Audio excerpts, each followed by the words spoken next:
Bom dia, boa tarde, boa noite, tudo bem? Bom, aqui mais uma vez na frente da tela para passar um conteúdo importantíssimo para você que está acompanhando a série Finalização em Ortodontia.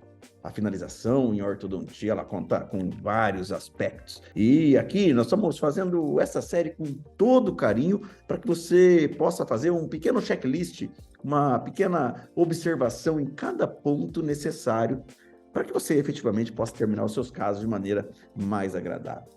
Hoje eu vou falar sobre guias canina ou guia canino e guia anterior, tão importante na parte funcional da nossa ortodontia. Antes, porém, eu gostaria muito que você curtisse, compartilhasse esse vídeo com todos os seus amigos, todos os seus colegas, aquelas pessoas que você gosta, para que eles tenham aí acesso ao nosso conteúdo, e isso, claro, me ajudaria também aqui no canal do YouTube. Se você ainda não me segue, começa a seguir. Se você não assinou o sininho aí, ó, clica no sininho, você sempre receberá notificações sobre novos vídeos. Temos novos vídeos na segunda, quarta e sexta-feira, cada um com uma série. Bom, hoje, gente, a ideia é falar sobre introdução à guia canino e guia anterior.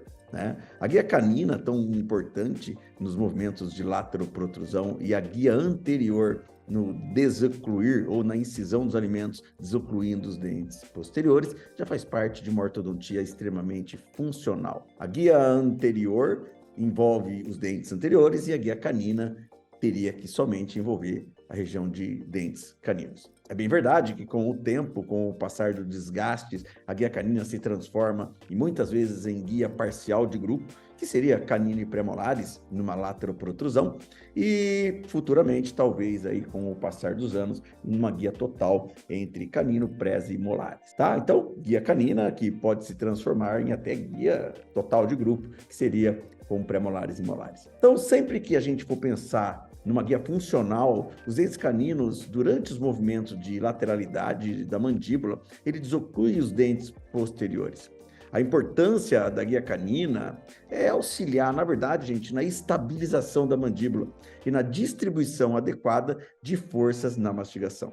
Então, eu tenho que pensar que as guias caninas vai criar os movimentos de lateroprotrusão, né, tendo uma importância vital aí na estabilização da mandíbula nesses movimentos. E também, claro, evita aí um desgaste excessivo nos outros dentes e contribui para uma oclusão balanceada. Ora, toda vez que eu faço uma guia canina, eu estou praticamente eliminando contatos prematuros ou interferência nos dentes posteriores, já que esses dentes são muito bons para que se tenha uma mastigação, não movimentos laterais. Já a guia anterior, não. A guia anterior, ela se refere a uma guia funcional dos incisivos. Os incisivos inferiores, nos movimentos de protrusão e retrusão da mandíbula, deslizam nos incisivos superiores. Essa importância, então, né, da guia canina e guia anterior, ela está relacionado, claro, a um bom diagnóstico, a um plano de tratamento. De que maneira você conseguiria fazer aí uma função balanceada? A gente já teve em outros vídeos falando sobre a oclusão mútua, a importância da oclusão balanceada mútua, onde os dentes anteriores e guia posterior controlam toda essa região. Então, guia canina e anterior, na verdade, é uma parte funcional que nós temos que tomar muito cuidado na nossa ortodontia. E é com isso que eu vou começar a falar. É lógico que o ajuste dependeria de muito mais tempo, mas eu vou mostrar para vocês um pequeno material que fala sobre esta consideração. Então, na série de finalização de guia caninas e guia anteriores, nós vamos imaginar sempre que na guia anterior, ela não é sozinha, ela trabalha com a guia condílica. Então, quando eu tenho, na verdade, a guia condílica junto com a guia anterior, eu desocluo os dentes posteriores e é isso que é importante. Você estabiliza todinho o plano da mandíbula, a oclusão mandibular, para evitar qualquer problema de interferência ou contatos prematuros. Então, guia incisiva, ou guia anterior, é associada juntamente com a guia condílica. Já a guia canina é por si só uma guia definida como dentes caninos neste momento. Então, a guia canina refere-se a uma guia funcional durante aí os movimentos de lateralidade da mandíbula, né, auxilia numa estabilização da mandíbula de maneira a distribuir as melhores forças, como eu disse anteriormente. Então, olha, observe na figura como a guia canina desoclui todos os dentes posteriores, e isso sim seria uma guia ideal. Muitas vezes nós achamos que a guia canina está relacionada simplesmente a intruir ou instruir canino. Na verdade, ela tem muito mais a ver com torque, né? Então, eu tenho aqui o canino superior aberto, na lateralidade não toca, tá vendo? Ó? Agora, se eu arrumo o torque, eu tenho uma guia efetiva. Por isso, eu tenho que tomar bastante cuidado, não só com a guia canina, tá bom? Não só com a guia canina, mas eu tenho que tomar cuidado com a posição dos dentes nessa tentativa de chegar a uma guia canina. Eu não posso pensar exclusivamente, tá? Que eu vou ficar intruindo. A colagem, ela tem que ser perfeita, porque senão você também fica com aquele aspecto carnívoro, e a gente não quer isso, tá?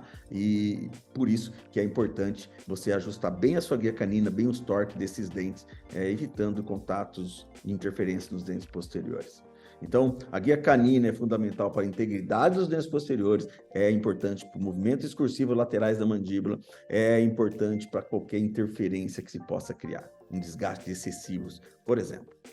Então, aqui eu já começo a falar um pouquinho da lateroprotrusão.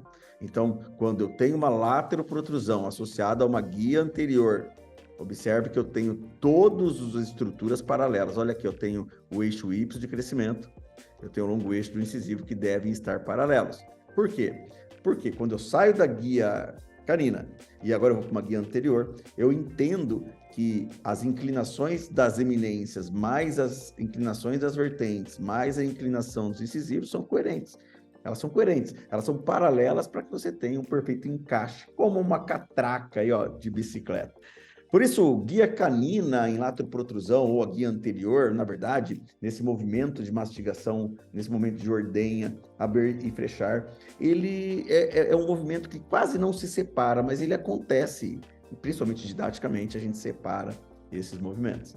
Então, guia condílica, guia anterior e guia canina são extremamente importantes, porque ambas as guias trabalham na ideia de eliminar contatos nos dentes posteriores, evitando desgastes excessivos e estruturando, claro, os dentes posteriores para receber forças no sentido oclusal.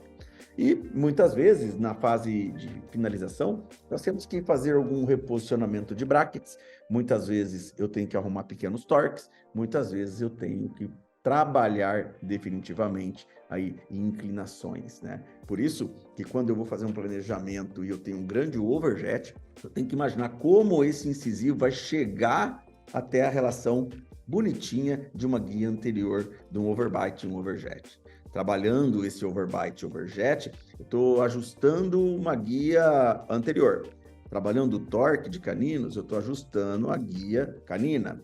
E quando tudo está bonitinho, o que eu penso? Eu penso que, naturalmente, eu vou fazer uma oclusão mutuamente protegida, como eu disse em outros vídeos que vocês podem achar aí nessa série. Mas, gente, observa. Muitas vezes eu estou em relação de classe 1, e nessa relação de classe 1 eu tenho um overjet. Então, eu tenho que fazer pequenos ajustes e fazer retração. Então, eu desgasto, crio diastema e faço retração da bateria antero superior. Observa que essa retração não pode mudar o torque, porque, como eu mesmo disse, os incisivos devem estar paralelos ao longo eixo. Tá aqui, ó. Os incisivos devem estar paralelos ao eixo Y de crescimento. Ou o eixo Y, que vai lá da cela até o gnátio, tem que estar paralelo ao longo eixo do incisivo. Então, se eu tenho um overjet maior do que 2 milímetros, eu tenho que pensar numa retração. Estando o canino em chave, eu vou desgastar a bateria anterior e vou fazer um ajuste anterior, sempre não perdendo torque. Algumas situações clínicas se tornam, neste momento, importantes, como, por exemplo, a posição final dos dentes.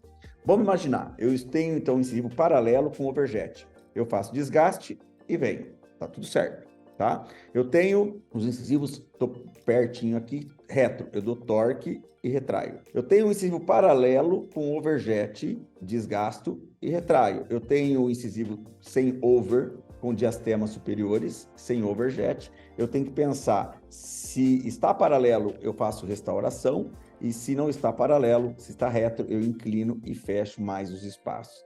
Portanto, nós vamos nos deparar com situações clínicas importantes. Por exemplo, nessa situação clínica que eu estou criando aqui para vocês, algumas situações de diastemas, né, entre fechar espaço ou não, restauração ou não, está muito relacionado ao overjet, overbite, né? Eu gosto de uma guia rasa, gosto de manter em torno de 1 milímetro a 1,5 milímetro, tanto o overjet como o overbite, e também tenho uma prioridade de manter o paralelismo dos incisivos com o eixo Y de crescimento. Se eu tenho um overjet maior, eu vou retrair tomando conta do torque, faço um torque resistente. Se eu tenho diastemas e não tenho overjet, ou eu posso fazer torque, tá? Eu tenho retroinclinação com diastema, faço torque e fecho. Eu tenho diastema e tá paralelo e não tenho overjet, eu restauro. Então, assim, várias situações lá no meu planejamento, analisando o sorriso, analisando a harmonia do tamanho de dentes, devem ser tomadas para que você chegue numa guia anterior razoável, com um bom overjet, com um bom overbite. Então, quando eu estou perto de finalizar meus casos, eu observo se eu tenho uma guia de 1 milímetro, 1,5 milímetro, overjet, overbite, observo o torque do canino, observo como aqui, ó, eu tenho praticamente 1 milímetro na parte superior do ajuste entre caninos e 1 milímetro, que é o que eu quero. Na bateria anterior, um overjet e um overbite. Eu faço um pequeno teste, eu peço para o paciente abrir a boca, ele abre a boca, bota um fio dental lá no último, no espaço do trígono reto molar, e fica o fio dental e ele morde. E aí eu peço para fazer a protrusiva e puxo o fio dental. Nesse momento, se ficou preso só na bateria anterior, está tudo bem. A guia anterior está funcionando, não tem prematuridade posterior. Então, de novo, abre a boca, coloca o fio dental lá atrás, morde, faz a protrusiva, puxa, ficou preso no anterior, significa que eu não tenho problema na região posterior. A mesma coisa é feito na lateralidade. Coloco na região posterior, mordo, faço lateralidade e puxo o fio dental, que deve parar na região do canino. Olha lá. Então, o que significa? Não há interferência na região posterior, então eu estou diante de uma situação clínica favorável para a remoção do aparelho. Faço isso antes de tirar o aparelho. Aqui, para fins didáticos, eu tirei os brackets, finalizei e fica visualmente melhor para vocês. Então, toda a situação, todo engrenamento, toda a parte funcional entre guia canina e guia anterior associada à condílica são necessárias nas finalizações. É exatamente isso. Da mesma maneira, eu mostrei em outros vídeos sobre a oclusão mutuamente protegida, que eu tenho que ter uma oclusão perfeita posterior e uma guia anterior razoável. Tá bom? Então, este é o quadro, né? Guias funcionais na nossa ortodontia. E é por isso que eu gosto muito de falar sobre o tema, né? Que é um tema que a gente tem que tomar bastante cuidado sempre, já que a gente está buscando uma melhor ortodontia, tanto estética como funcional. Tudo bem? Gostou do vídeo? Se você gostou do vídeo, clica aí. Se você não gostou, fala comigo. Tem alguma pergunta sobre guia canina, guia condílica? Pergunta aqui embaixo. Pergunta o que e como você está fazendo as suas finalizações. Quais são as dúvidas que você tem? Compartilha, curte, enfim. Se você está curtindo, claro. Se não, conversa comigo. A gente se vê no próximo vídeo da série Finalização em Ortodontia. Até lá, gente. Um abraço.